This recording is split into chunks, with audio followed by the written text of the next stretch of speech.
and welcome back to Narrative Pride. So, for this episode, considering it's Pride Month, I thought we would talk about why Pride matters so much right now and build a little bit on a previous video. So, today, to celebrate Pride, I've got my little co host Brody here to help me out.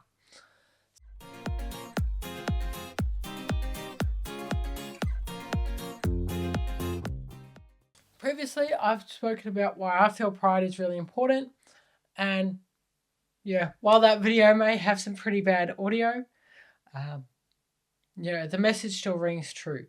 Pride is very much about allowing other people to see themselves in a positive way and see themselves represented in the wider community and feel positive about themselves, to be proud rather than ashamed. And of course, there is the protest and resistance element to Pride, which we'll get into a little bit more today. But at its core, I feel the greatest effect of our movement, of Pride, of showing our colours, of our flags, of everything, is as a symbol to everyone else who is questioning themselves, who is not sure about their sexuality or their identity, whatever it is, that's okay, and that their uniqueness is okay and worth being celebrated and something not to be ashamed of. And particularly for younger people, showing those colours, whether it's in earrings, badges, lanyards, whatever, means that people are safe and they can express themselves, they can ask those questions, and they can help build that understanding. So that is, to me, the most important part of Pride. However, at the moment, we are seeing a lot of anti-LGBTQIA plus hate. We're seeing a lot of persecution, a lot of new restrictions, and realistically, a very clearly targeted attack on our community. We see that particularly obviously in the United States, the UK, Hungary, but other places as well. Even in Australia, things like gender affirming care for young people have been heavily debated and in the news the last 6 months. We've had Nazis demonstrating at Kelly Jean Keane bloody demonstrations, all manner of things. So we are not immune to these anti-LGBT shifts. Thankfully, it is just such a minority here that they didn't get any political traction. Our system is very robust, and we have compulsory voting.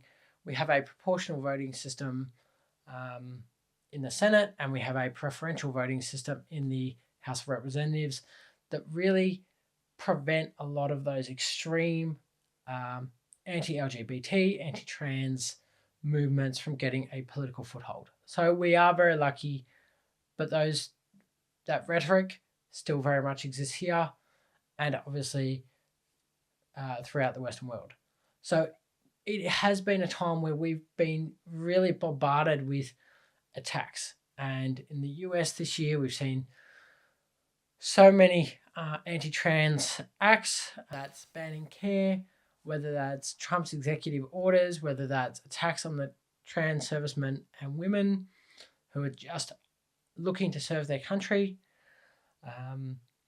whether it's bans on a more general attack on the LGBT community, like bans on pride flags at government and public buildings, whether it's banning pride events themselves, like we see in Hungary. This has been a very widespread attack.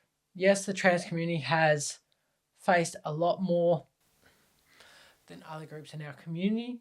It's not just the trans community. And if people are thinking that it's just, they're just against the trans, we can jettison the trans community and we'll be okay. Those things like the drag story bans, like the book bans, like the banning of pride, like the pride flags, they are targeting our whole community. They're just going further with the trans community. We are a very significant minority, only 1% of the population. We're an easy target people really struggle to understand the notion of being trans and not feeling like you're at peace and having that disquiet, that incongruence. It's very hard for people to understand. And when it's hard for people to understand, you're going to be able to breed a lot of hatred and discontent. So this is our climate. And considering that, this is why pride is especially important now, probably more so than any other time since those early days with Stonewall and that first real push for rights, is that now we have to really build that unity again, come together, unite behind the trans community, not sacrificing it. Isn't that right, Brody? Yeah? Uniting. We have a nice little mascot, Brody. Just so you know, Brody's also BB. They are non-binary. Actually, you're more gender fluid, aren't you? Yeah. When you're feeling very feminine, it's BB, and when you're feeling more masculine, it's Brody. Right at the moment, you're being aggressive, so we'll say Brody. So right now, it is that time to unite because we are facing these attacks. And it's not something that we can really face individually. Once these legislative restrictions have done their business with the trans community, we've been relegated to second-class citizens. We can't go certain places. We get potentially arrested for going to the wrong places. Maybe our medication gets taken away from us, and that for a lot of us would be soul destroying and lead us to some pretty dark places, and some pretty drastic action. Once that's happened, it'll be the next group, because at the end of the day, these attacks aren't based on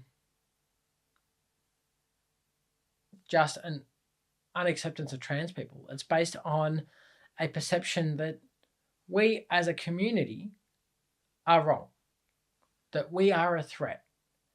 And in some ways, we are a threat. We are a threat to the patriarchy, to the way things work, the way things have always worked, their belief in gender roles, their conception that there are certain things that men are more suited for, like running a country. There are certain things that women are more suited for, like being in the kitchen. All of us in the community challenge those perceptions because we are a colourful bunch that don't adhere to those expectations. So they're not going to just finish off after the trans community and go, oh, we're done. They will continue. And they've already started. These attacks have been widespread. Book bans don't just target the trans community. Pride flag bans don't just target the trans community. They're already coming for all of us. So it is a sign that we need to pull together rather than let them divide us. And we need to pull together to show that resistance, that we will not go back into the closet, that we will not believe that we should be ashamed, that we are not going to let them paint us as villains and predators, that we aren't any of those things, that there are people out there who need support and need encouragement and need to know that they are loved and that they can be who they are without judgment of society. And that most of all, we won't accept being second-class citizens, that we will keep fighting for our rights. But the other thing I wanted to highlight is why now? Why in 2025, the last few years, has this become such a big political issue? After all, trans people were competing in sport before that. Trans people were getting gender-affirming care before that.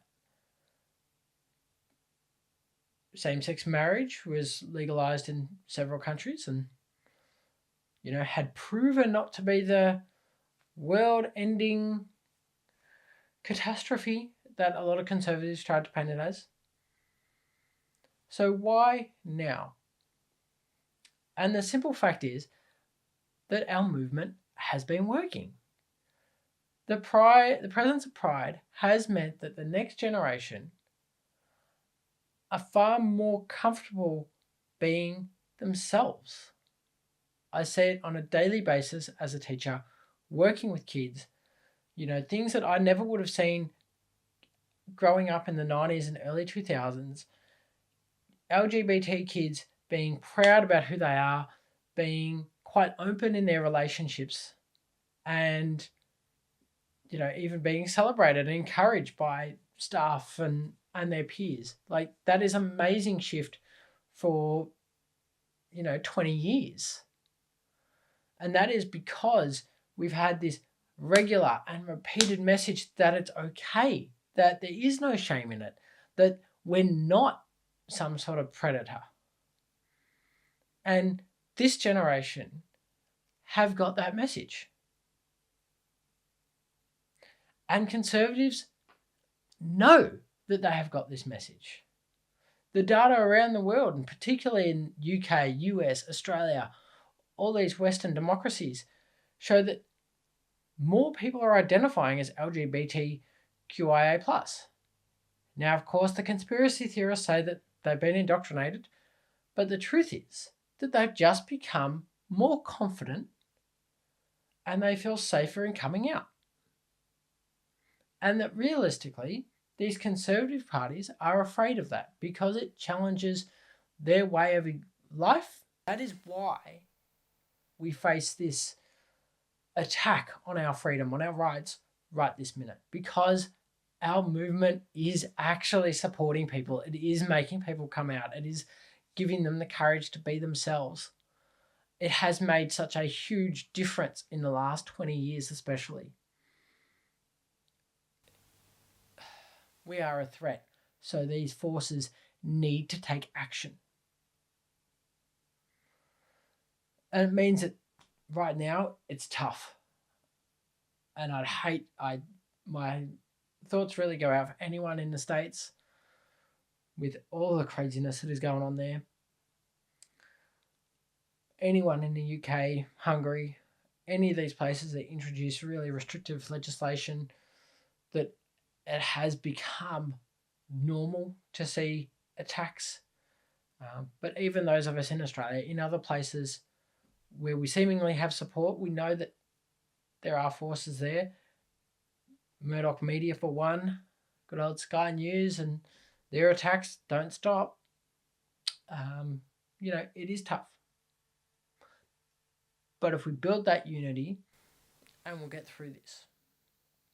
And that particularly on the other end, if we have maintained all of what we've been striving for,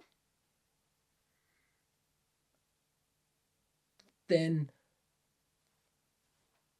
the future could be brighter. But that is why it is so important now, is we do need to resist. We do need to come together because we are making that difference. And things have got so much better that we can't let them take us back. And that's for those of us who are, adults now, coming out now, living life. But it's also for those who are still working themselves out, who are struggling, who need that support, and those in the future who don't even know they need it, but maybe one day will.